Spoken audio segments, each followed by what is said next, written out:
छात्रों, कैसे हैं आप लोग? आशा करता हूं कि आप अपने घर में बढ़िया तरीके से तैयारी कर रहे होंगे। और करंट अफेयर की इस सेशन में मैं आपके सामने आज मई 2022 के करंट अफेयर लेकर के आया हूं। इस महीने बहुत ज़्यादा तो नहीं था, बहुत ही कम और गिने-चुने क्वेश्चन मैं आपके सामने लेकर के आया हूं, जो आपके एग्ज़ाम के लिए महत्वपूर्ण साबित हो सकते हैं। तो चलिए बिना देरी के स्टार्ट करते हैं कि क्या-क्या इम्पोर्टेंट चीज़ें हैं। यहाँ पे आपका पहला जो टॉपिक है वो है आईएलओ के बारे में। आईएलओ मतलब इंटरनेशनल लेबर ऑर्गेनाइजेशन, है ना? श्रम संगठन के बारे में है, जिसके अध्यक्ष हाल ही में गिलबर्टो गिलबर्टो हैंगबो को बनाया गया है। तो ध्यान रखिएगा, हालांकि ऐसे क्वेश्चन पहले ज़्यादा आते थे, आज के डेट में ये सब क्वेश्चन जो है वो थोड़े कम हो गए हैं, लेकिन फिर भी आप लोग ध्यान रखिए। तो गिलबर्टो हैंगबो या हैंगबो, ये कहाँ के प्रेसिडेंट बनाए गए हैं? तो आईएलओ संस्थान के प्रेसिडेंट बनाए गए हैं। ठीक है, तो ध्यान रखिए। चलिए नेक्स्ट क्वेश्चन, भारत का 100वां यूनिकॉर्न स्टार्टअप किसे बना या किस इस उपलब्धि को पाने वाले कौन सा स्टार्टअप बना है? तो ध्यान रखिएगा, नियो बैंक, जो कि बेंगलुरु का एक बैंक है, नियो बैंक। ठीक है, भारत का 100वां यूनिकॉर्न स्टार्टअप बना है। तो ये यूनिकॉर्न कंपनीज क्या होती है? तो आप लोग थोड़ा ध्यान रखिए। ऐसी कंपनी जो $1 बिलियन, है ना, $1 बिलियन को क्रॉस कर लेती है बिना लिस्टेड हुए किसी भी शेयर मार्केट में।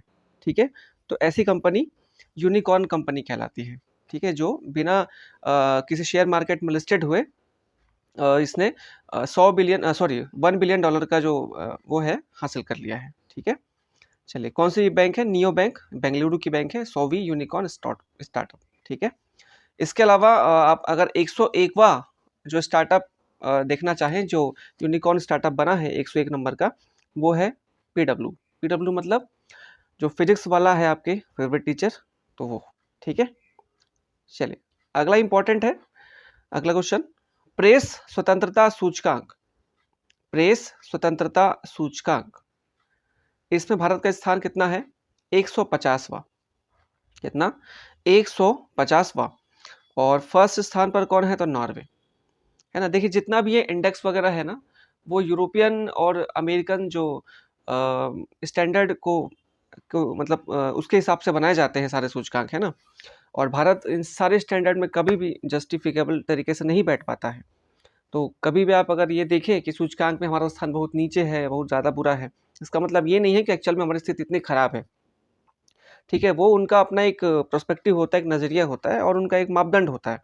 ठीक, और भारत एक ऐसा कंट्री है जो किसी भी दुनिया के किसी भी व्यवस्था में, किसी भी मापदंड में सही नहीं बैठ सकता, इतनी डाइवर्सिटी जो है यहाँ पे। ठीक है, तो चलिए फिलहाल ध्यान रखिए, क्वेश्चन इंपॉर्टेंट है। प्रेस स्वतंत्रता सूचकांक में भारत का स्थान क्या है? 150वां। चलिए नेक्स्ट क्वेश्चन देखते हैं। अभी हाल ही में इसरो ने एक शुक्र मिशन लॉन्च करने की घोषणा करी है। तो ध्यान रखिएगा, भारत का जो शुक्र मिशन है या इसरो का जो शुक्र मिशन है, वो कब लॉन्च किया जाएगा? 2024 के दिसंबर में, है ना। 2024 के दिसंबर में इसरो अपना शुक्र मिशन लॉन्च करेगा। और साथ में ध्यान रख लीजिए, इसरो के जो अध्यक्ष हैं फिलहाल, वो है डॉक्टर एस सोमनाथ। ठीक है, चलिए नेक्स्ट क्वेश्चन देखते हैं। असानी चक्रवात से संबंधित है। अभी जो चक्रवात आया था मई महीने में असानी के नाम से, ये कहाँ पर आया था? तो ये उड़ीसा और पश्चिम बंगाल को इसने प्रभावित किया था। ध्यान रखिए, ऐसे क्वेश्चन बहुत आए हैं व्यापम में और पीएससी में भी, तो ये भी इंपॉर्टेंट है। असानी चक्रवात उड़ीसा और पश्चिम बंगाल में आया था। और अगर अगर पूछा जाए आपसे कि कौन से क्षेत्र में आया था, तो बे ऑफ बंगाल या बंगाल की खाड़ी में। ठीक है, चलिए नेक्स्ट क्वेश्चन, पंडित शिव कुमार शर्मा का हाल ही में निधन हुआ। ये पंडित शिव कुमार शर्मा जी कौन थे?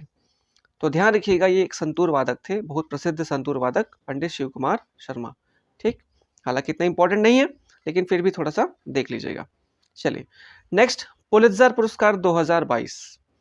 पुलित्जर पुरस्कार 2022 ये पत्रकारिता के क्षेत्र में दिया जाता है और ये पत्रकारिता के क्षेत्र में दिए जाने वाला सर्वोच्च सम्मान माना जाता है। और ये यूएसए के द्वारा दिया जाता है, यूएसए के द्वारा इसको दिया जाता है। अलग अलग कैटेगरीज होती है जिसमें भारत के 4 लोगों को पत्रकारिता के अंतर्गत जो फोटोग्राफी होती है उसके लिए दिया गया है ये पुरस्कार। तो ये 4 लोग कौन कौन से हैं ध्यान रखिएगा। अदनान अदीब, सना मट्टू, अमित दवे और दानिश सिद्दीकी, है ना। दानिश सिद्दीकी को मरणोपरांत दिया गया है, ये इंपॉर्टेंट है, नाम इनका ध्यान रखिएगा दानिश सिद्दीकी का। और बाकी 3 भी इंपॉर्टेंट ही है क्योंकि भारत से हैं। अदनान अदीब, सना मट्टू, अमित दवे और दानिश सिद्दीकी। ठीक, पुलित्जर पुरस्कार 2022। चलिए नेक्स्ट क्वेश्चन। प्रधानमंत्री वाणी योजना, अब ये है क्या प्रधानमंत्री वाणी योजना? तो इसका मतलब है वाईफाई एक्सेस नेटवर्क इंटरफेस योजना। तो प्रधानमंत्री वाईफाई एक्सेस नेटवर्क इंटरफेस योजना किस बारे में है? तो ये वाईफाई समझ में आ गया होगा आपको कि रेलवे स्टेशन में सारे जो भारत के जितने भी रेलवे स्टेशन हैं उन सारे में वाईफाई सुविधा उपलब्ध कराने के लिए पीएम वाणी योजना स्टार्ट की गई है। ठीक है, बहुत डीप से क्वेश्चन आ गया तो फुल फॉर्म पूछ देगा, किस लिए है पूछ देगा, है ना। तो ये ध्यान रखना आप लोग, पीएम वाणी योजना, ठीक है, किससे संबंधित है? तो रेलवे स्टेशन में वाईफाई एक्सेस नेटवर्क इंटरफेस से संबंधित। ठीक, चलिए नेक्स्ट क्वेश्चन। संतोष ट्रॉफी का खिताब किसने अपने नाम किया है? तो ध्यान रखिए केरल ने। अब ये संतोष ट्रॉफी किस क्षेत्र में खेला जाता है या कौन से फील्ड का है? तो ध्यान रखिएगा ये संतोष ट्रॉफी फुटबॉल का गेम है, फुटबॉल का एक कप है संतोष ट्रॉफी, बहुत प्रतिष्ठित ट्रॉफी है फुटबॉल का। और किसने जीता है 2022 का ये खिताब? तो ध्यान रखिए केरल ने। ठीक है, चलिए, हालांकि इतना इंपॉर्टेंट नहीं है लेकिन फिर भी हल्का फुल्का ध्यान रखिए। Next, Asian badminton championship, Asian badminton championship 2022। अब इसमें इंपॉर्टेंट क्या है? इसमें इंपॉर्टेंट ये है कि भारत की खिलाड़ी पीवी सिंधु ने कांस्य पदक अपने नाम किया है। तो एशियन बैडमिंटन चैंपियनशिप 2022 में कांस्य पदक विजेता कौन है? पीवी सिंधु। ठीक है, आपको इसका फर्स्ट विनर या फिर गोल्ड मेडल जिसको मिला है आपका उसका नाम बताना है। ठीक है, चलिए नेक्स्ट क्वेश्चन। वायु शक्ति सूचकांक, विश्व वायु शक्ति सूचकांक मतलब एयरफोर्स की कैटेगरी में भारत का स्थान कौन सा है? तो ध्यान रखिए भारत का स्थान है 3rd। तो विश्व में वायुसेना की शक्तियों में अगर नापा जाए तो भारत का स्थान आता है 3rd। और पहले स्थान पे कौन है? तो यूएसए, फर्स्ट में यूएसए और 3rd में भारत है। तो ये इंपॉर्टेंट है, ध्यान रखिएगा। ठीक है, चलिए नेक्स्ट क्वेश्चन। ड्रोन फोर्स बनाने वाला भारत का प्रथम राज्य कौन है? उत्तराखंड। तो ड्रोन फोर्स का मतलब आपदा के समय या कभी लैंडस्लाइड हो गया, कभी भूकंप हो गया, बाढ़ आ गया, ऐसी स्थिति में ड्रोन की सहायता से, है ना, बचाव कार्य करने के लिए ड्रोन फोर्स बनाया गया है। और ये करने वाला भारत का प्रथम राज्य कौन सा है? उत्तराखंड। ठीक है, चलिए ध्यान रखिएगा, आगे देखते हैं। पर्यावरण प्रदर्शन सूचकांक, पर्यावरण प्रदर्शन सूचकांक, इसमें बड़ा ही निराशाजनक स्थिति है भारत का 180वां। और मैंने पहले ही बता चुका है आपको कि इंडेक्स कभी भी भारत को सही से नहीं तौल सकता, है ना। तो खैर, इसमें फर्स्ट स्थान पर है डेनमार्क और अंतिम स्थान मतलब 180वां स्थान है भारत का। ठीक है, पर्यावरण प्रदर्शन सूचकांक। तो ये मई महीने का बहुत कम ही टॉपिक था मेरे पास, बहुत ज़्यादा मुझे नहीं लगा कि आपके लिए इम्पोर्टेंट हो सकता है।